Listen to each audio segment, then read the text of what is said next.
Today I'm going to share with you, maybe I'll just start with this. Hi, I'm Keith Moses, a teacher at Crescent Valley High School, and I'm going to share with you a project for making hands.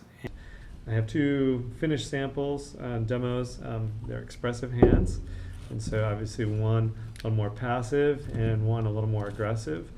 And this is just a technique for making them hollow, making them realistic, and I've got a few little tricks and a few little ways to put that together that are highly successful. So to begin with, here we go. Fingers. We're going to look at the sweep that's in the finger and the little bit of a curve there, and we're also going to look at the planes that are on the nail. And the best way to do that is to start off with a carrot, tapered, and we'll make this one a little bit smaller.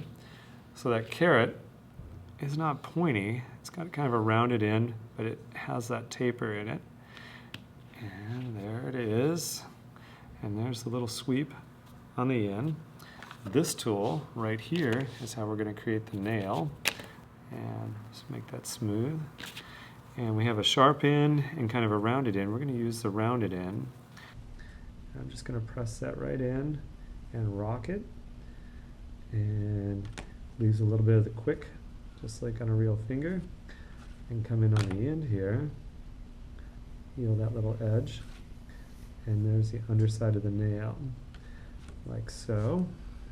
And so, while I have my model next to it, I can go ahead, I don't want to slice it downward like this, but I want to create the divots, the impressions that are actually on, and I can kind of rock and create the digits as they are on an actual hand. Come back in, and again at an angle, put those in, and that allows me to help articulate this, meaning I can bend it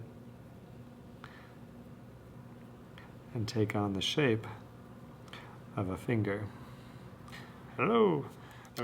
I just illustrated the technique of a single coil, and that's for making fingers that are just straight or slightly articulated. But if we want to make a finger that is completely bent, such as in this fist, what we're going to need to do is look at the segments individually and create the pieces to it. And what I've done here is I've rolled it out, and here's a little simple rule for you. This digit right here is the same length as these two together, and so that helps with the articulation and how to make it bend. And so again, we come equipped with what we need to see this in action. And I'm going to take it just like I did on my fingers, my single finger. I'm going to put a little sweep in there, and I'm just going to position and see how this articulates in the way I want it to go. And I'm looking at that shape, and I like to use rounded edges before I attach, as opposed to flat edges. Rounded edges help push the air out and seal together. Flat edges tend to trap air. So I'm going to take a little bit of slip, put that on there. If these fingers were hard or leather hard, or one was hard, I would score, and always score the hard piece and press the soft piece into it. But just a little bit of slip, putting that in there, kind of wiggling it, and that will make it go together. And then I'm going to cross blend it, meaning that I'm going more than one direction. And it's starting to form, and I can kind of compress that together.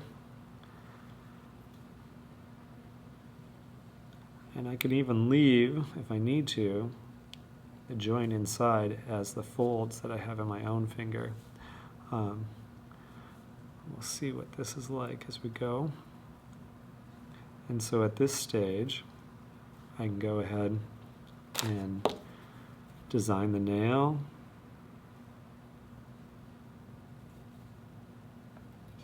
And then start putting in the knuckle articulations here, the folds.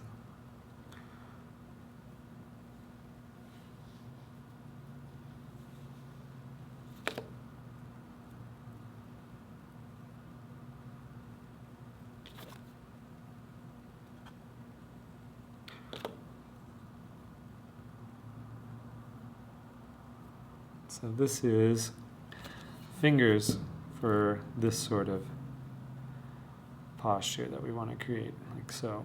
And so versus fingers in this sort of articulation.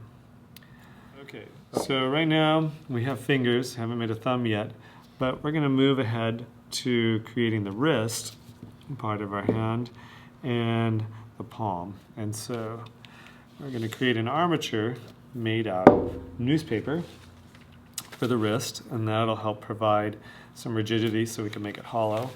And then we're also going to put pads within our hand. We're going to take newspaper, open it up, crumple it, and then open it up again and crumple it a few times. What this does is it softens the fibers so that we can compress it without it poking through the clay. And so the more we can soften that, the better that is for our armature.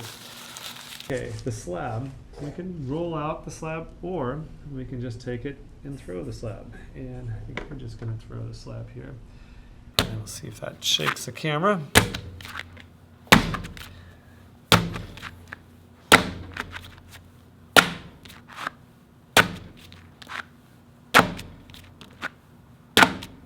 And so our slab is coming together. It's about 1/3 of an inch thick. And here is where our wrist will be. Out of that piece, we'll save this for the hand. And we'll start with that. We're going to take this and roll up our wrist. And right now we're going to build it as if it was round, but in reality our wrist is a little bit oval. So we start with a rounded shape and then we can distress it. So a couple key things. When I do this, I want a little bit of an overlap. This is obviously the top part, the narrow part, and rolling it up. And we don't want to roll and trap air, so we're going to cut it off right where it touches. And this is all done with wet clay. We don't need to score and slip. And then cross blend this a few times this way and a few times that way, and we can even come in with a rib and completely heal that over where it was at. So there is our wrist. Now we can go to our hand. In kind of a similar process, I'm going to lay this out. We'll put that down, and I'm going to overlap it about 1/4 inch, the thickness of the clay. Put this down and that down. Before I bring this over, I want to just talk about the planes that are in your hand. We have this plane, if our hand was completely open, and this plane that's kind of arched. But most of the time our hand is grabbing or closing, so there's actually a third plane, the plane that's where the thumb is. And so it's important to keep in mind when we shape this, so that we don't make just a block out of the hand, that it's this multifaceted, so to speak, planes that it operates in. So here is the padding. It's going to go in, and we're going to put that right on here.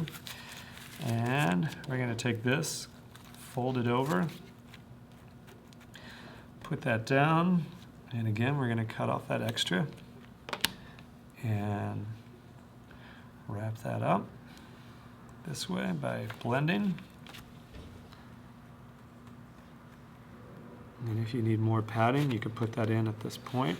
I'm going to close this off and cut that off. And so at this point I'm looking at also the planes and the angle that is in my hand here. And so looking at that angle, you decide whether you're going to make a right or a left hand. And so tuck the little paper edges in, blend it, and here is the final steps to that blending. And you can see how that really smooths up the clay. Tuck that in. Okay, and here I'm going to articulate the palm. So there's that plane on the side. And now I'm going to take this down just a little bit. That's where the thumb is going to come out. And this is where the fingers are, right up here. Fingers, thumb right here. And we're building this hand without the digits. So we're essentially building it from where our knuckles are. So it's this portion down, not counting where the knuckles and the webbing are up here. So our fingers are actually a little longer. They're the full knuckle length that is there. We got kind of a gruesome layout here of parts, but you can see the fingers, the thumb is in place, and what we're going to do is we're going to attach the thumb to this and the fingers across this plane, and we talked about kind of that arc where the knuckles are, that plane, this plane, and that curve. And so there, and the curve on the inside, and there's where the padding is in here. And so we're looking at it without the webbing that's in between. We're going to add that after we put the fingers on. A couple key things: the fingers are all rounded. They don't have flat edges. That's going to allow me to press those in and work the air out so they don't pop off. So first thing, a little bit of slip across, and I like to just start from one end and work my way over, and looking at where that pinky comes in just a little bit. And so putting that on, wiggling it in, and I'll blend that in.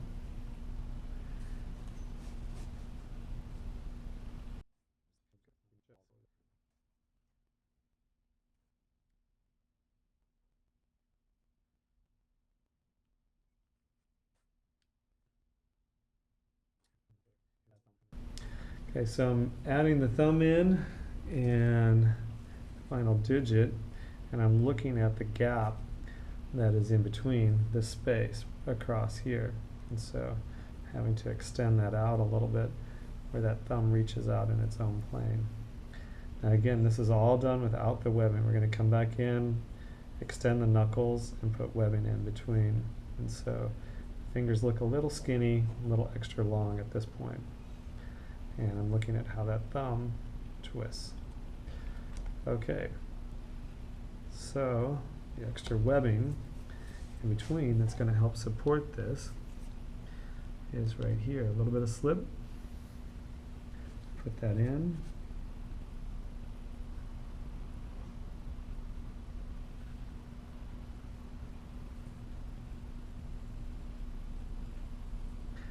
And I want to show you something, a little trick. If you decide that your hand is a little underinflated, you can always take a little patch of clay out and add some more padding. And like I said, we'll just wad this up a few times so I can get in there and put a thicker palm in,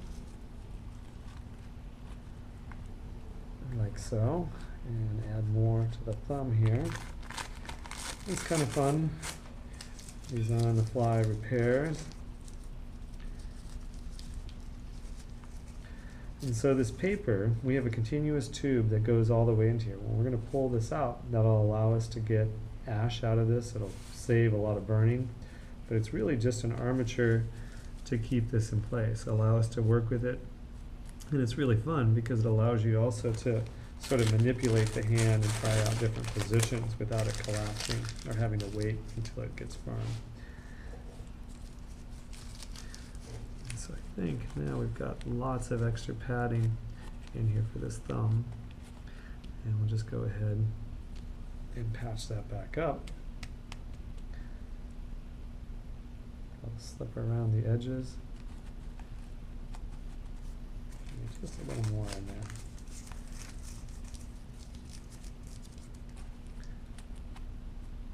And there's the padding, thumb pad. And you can see you could obviously do this for animal pads, animal hands, human hands, the same. We're going to start working on some of the knuckles and the webbing in between. And this will also help sort of define all the tendons too, where they begin and end. We're just adding a small bit of clay. We don't want to add a lot of clay. Same with like the wrist bone. We don't want to add a lot of clay. They're just what is needed to express it. If we start adding slabs of clay, we're going to end up with problems with it cracking. So I'm just looking at those, getting the right height. And then I can open it up with a little bit of clay in the webbing in between.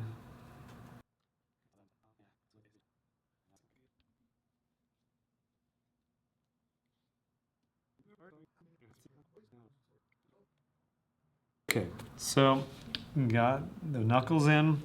Now I can start kind of defining the tendons and these planes that the fingers are on, as well as they go into the knuckles.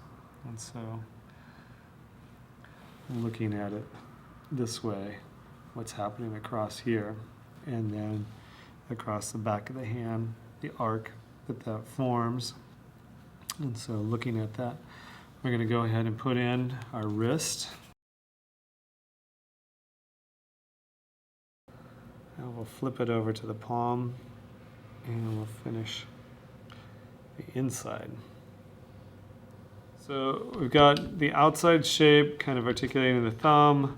Now we're going to work on the palm again, and we're going to go back. We got our padding that we puffed up, but now we have to look at some of the details and get the calluses, the lines in there. And so just smoothing this off to start with, and I want to get this like ledge that forms right here. So I'm kind of pushing that up and then defining where the thumb is and defining where the edge of my pinky will be coming up. Okay, I'm going to try to lay this in my hand so you can see, and we're going to look at the padding that needs to go in. So I'm just going to take little bits of clay just to reverse the knuckles and work on that. And again, this is wet clay on wet clay. This whole thing is pretty flexible. And so I'm just putting those little embellishments, raised up surfaces where a callus would be, or a little bit of tissue. Okay. So now I'm going to come in and work the folds that are in here. The love lines, the creases, looking at those. I'm going to re-emphasize my finger joints. And again, like I said, I'm taking this at an angle and trying to get the heights proportionate to the digit. And then I'm going to look at the little twists that happen in a hand.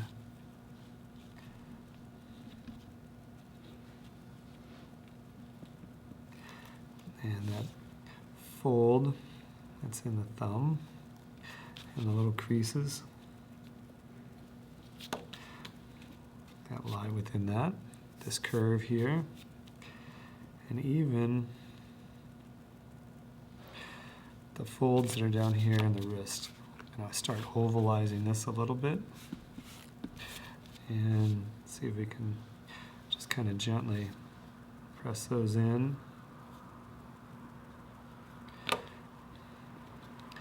And yeah, this is one of those things, older hands have more interest. A young child's hand, baby's hand, is going to be more puffy. And your grandmother's hand is going to have wrinkles all over the place. And so that's kind of fun to explore the different hands. Okay. Now we are going to take our hand and give it some activity, some expression. Like we said, we have an aggressive hand here, a more passive hand here. And I think we're going to have to go with, since we chose these kind of digits that are a coil, we're going to have to go with a more passive expression. But maybe we can bring that pinky out. Okay, there's my hand. I would wait a couple days, well, not a couple days, one day overnight with this wrapped up in plastic. And then at that point, I would come in and I could give this a twist and pull out the paper. It's wet right now, and I don't want to pull the paper out without distorting it. But that's the process for removing this. And the paper, as you know, goes all the way into the palm. So all that paper, that air that was trapped in there, has a place to burn out and fall out without causing an explosion. So it's a continuous passageway. The thicker the finger, if the fingers were thicker than, say, an inch, this area we added paper to. But if we were going with a solid piece of clay right there, we would definitely need to hollow it out. This isn't the only technique for doing it. It's a fast technique and effective. You can make the hand solid, cut it open, carve it out. There's other ways of building it up piece by piece, but this is a very effective way to make something that can support itself. This one has a bottom closed off on it so that it is more of a stand.